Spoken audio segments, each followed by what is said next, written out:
দাম্পত্য জীবন মানেই হল একে অপরের সাথে মানিয়ে চলার এক প্রতিজ্ঞা। এজন্যই বলা হয় বিয়ে আসলে দুটি মানুষের মধ্যে বোঝাপড়া আর সামঞ্জস্য স্থাপনের একটি সেতু। প্রতিটি বিবাহিত জীবনে এই বোঝাপড়াটা অত্যন্ত জরুরি। অনেক সময় পরিবারের পছন্দে বিয়ে হলেও মনের মিল না হওয়ায় মানুষ হিংসা বা অবহেলার শিকার হতে পারে। তাই বিয়ের আগে নিজেদের ভবিষ্যৎ, আর্থিক অবস্থা, মানসিকতা এবং পারিবারিক বিষয়গুলো নিয়ে খোলাখুলি আলোচনা করে নেওয়া উচিত। আমার নাম প্রিয়া, আর ৫টা মেয়ের মতোই ছোট থেকে একটা সুন্দর সংসারের স্বপ্ন দেখতাম আমি। এমন একজন জীবনসঙ্গী চেয়েছিলাম যে আমাকে খুব ভালোবাসবে, যার মধ্যে রোম্যান্টিকতা থাকবে এবং যে আমার সব বিষয়ে খেয়াল রাখবে। সেই স্বপ্ন নিয়েই আমার বিয়ে হয়েছিল রোহনের সাথে। বিয়ের পর প্রথম প্রথম সবকিছু স্বপ্নের মতোই ছিল। বাসর রাতে রোহানের ভালোবাসার আদর পেয়ে মনে হয়েছিল আমি আমার স্বপ্নের রাজকুমারকে পেয়ে গেছি। কিন্তু সেই সুখ বেশিদিন স্থায়ী হল না। বিয়ের মাত্র ১ সপ্তাহ পর থেকেই আমি বুঝতে পারলাম আমি যা চেয়েছিলাম তা হয় পাইনি। আমার স্বামী রোহন সারাদিন বইয়ের পাতায় ডুবে থাকত। তার জীবনের একমাত্র লক্ষ্য ছিল আইএএস অফিসার হওয়া। এই স্বপ্নের পেছনে সে গত ৫ বছর ধরে ছুটছিল, কিন্তু কিছুতেই সফল হতে পারছিল না। হাল ছাড়ার পাত্র সে ছিল না। তার বিশ্বাস ছিল একদিন সে সফল হবেই। সারাদিন সে অনলাইনে ক্লাস করত আর পড়াশোনা নিয়েই ব্যস্ত থাকত। আমাকে দেবার মতো তার কাছে কোনো সময় ছিল না। আমি তার কাছে একটু সময় কাটাতে গেলেই সে বিরক্ত হতো। আমাকে বলতো, দেখো প্রিয়া, তুমি এভাবে সারাক্ষণ আমার পেছনে লেগে থাকলে আমার পড়াশোনার ক্ষতি হবে। এবারের পরীক্ষায় আমাকে পাশ করতেই হবে। দয়া করে আমাকে বিরক্ত করা বন্ধ করো। স্বামীর মুখে এই কথা শুনে আমার খুব কষ্ট হল। একদিন আমি তাকে বলেই ফেললাম, তুমি তো গত ৫ বছর ধরেই পরীক্ষা দিচ্ছ, কিন্তু পাশ করতে পারোনি। এবার এমন কি হবে যে তুমি পাশ করে যাবে? আর তোমার যদি পড়াশোনা করার এতই ইচ্ছে ছিল, তাহলে আমাকে বিয়ে কেন করেছিলে? এই বাড়িতে কি একজন কাজের লোকের দরকার ছিল? সেই জন্যই কি আমাকে বিয়ে করে এনেছ, যাতে আমি সারাদিন বাড়ির সব কাজ করি, তোমার বাবা মায়ের সেবা করি? এর বিনিময়ে আমি কি তোমার থেকে একটু ভালোবাসা আশা করতে পারি না? এই বিয়ের তাহলে অর্থ কি দাঁড়ালো? তুমি শুধু নিজের স্বপ্ন পূরণের কথাই ভাবছ। আমার স্বপ্নের কি হবে? আমার সব কথা শুনে রোহন আমার কাঁধে হাত রেখে শান্ত করার চেষ্টা করল। বলল, প্রিয়া, শান্ত হও। আমি একবার আইএএস হয়ে গেলে তোমার সব স্বপ্ন পূরণ করব। এই বলে সে বই খাতা নিয়ে পাশের ঘরে চলে গেল। সেদিন আমার মনটা খুব ভারাক্রান্ত ছিল। মনের বোঝা হালকা করার জন্য আমি আমার সবচেয়ে কাছের বান্ধবীকে ফোন করে সব কথা খুলে বললাম। সব শুনে সে আমাকে বরকে নিজের দিকে ফেরানোর জন্য একটা বুদ্ধি দিল। আমাদের বাড়িতে রোহনের এক বন্ধু আসত, যার নাম সুমন। রোহন আর সুমন একসাথে পড়াশোনা করত। একদিন সুমন যখন আমাদের বাড়িতে এলো, আমি আমার বান্ধবীর কথা মতো রোহানের মনোযোগ কাড়ার জন্য সুমনের সাথে গিয়ে কথা বলতে শুরু করলাম। কিন্তু আমার এই আচরণ দেখে আমার শাশুড়ি আর রোহন দুজনে খুব রেগে গেল।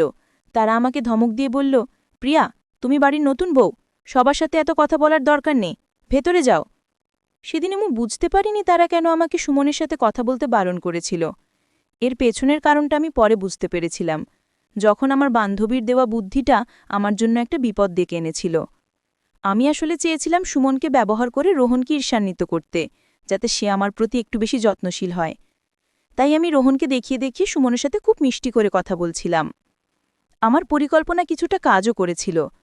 রোহন যে মনে মনে জ্বলছিল তা তার মুখ দেখেই বোঝা যাচ্ছিল, আর এটা দেখে আমি মনে মনে খুশিই হচ্ছিলাম।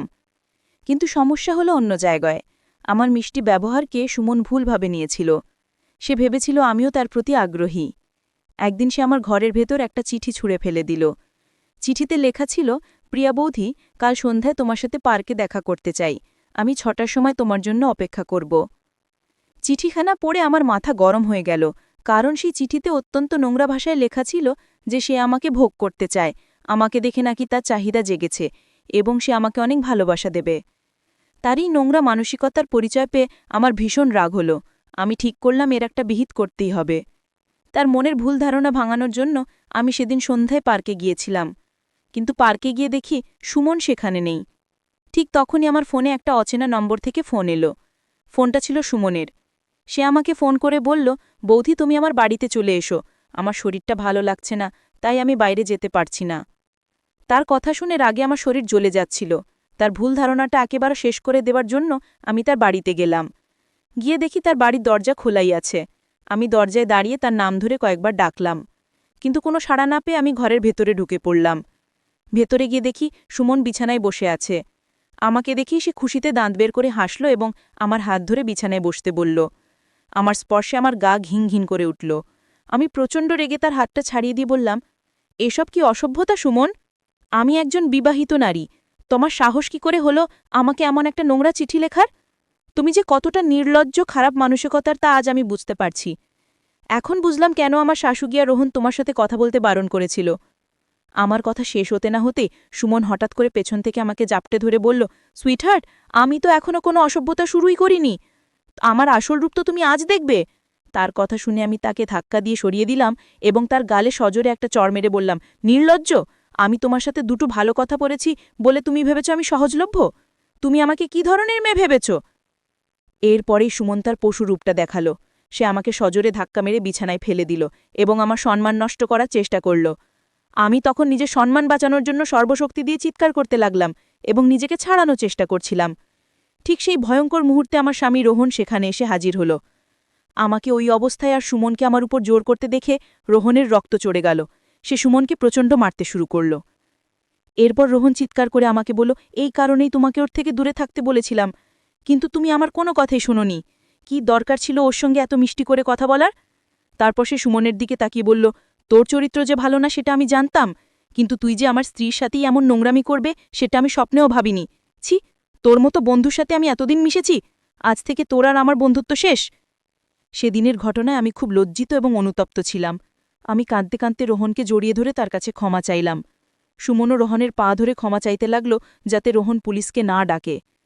সেদিন আমি বুঝতে পেরেছিলাম বরের মনোযোগ পাওয়ার জন্য আমি যে পথ বেছে নিয়েছিলাম তা কত বড় ভুল ছিল।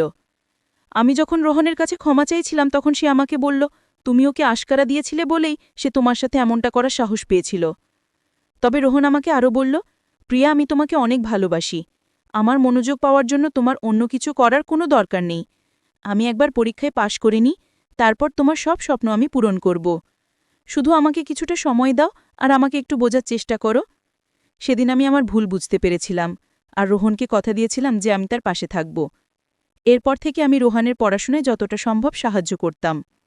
আমাদের বিয়ের 1 বছর পূর্ণ হয়েছে। আমার পাশে থাকার কারণেও সহযোগিতায় রোহন এবার পরীক্ষায় পাশ করেছে এবং তার স্বপ্ন পূরণ হয়েছে। সে এখন গর্ব করে সবাইকে বলে যে আমি তার পাশে ছিলাম বলেই সে আজ সফল হতে পেরেছে। এই জন্যই হয়তো বলে, প্রত্যেক সফল পুরুষের পেছনে একজন নারীর অবদান থাকে, সে তার মা হোক বা স্ত্রী। আজ রোহন আমাকে অনেক সুখে রাখে। আমি যা চাই সে আমাকে তাই এনে দেয়। আমি সেদিন ধৈর্য ধরেছিলাম বলেই আজ আমাদের জীবনটা এত সুন্দর হয়েছে। বন্ধুরা, আজকের গল্পটি এখানেই শেষ করছি। গল্পে কোনো ভুল ত্রুটি থাকলে ক্ষমা করে দেবেন।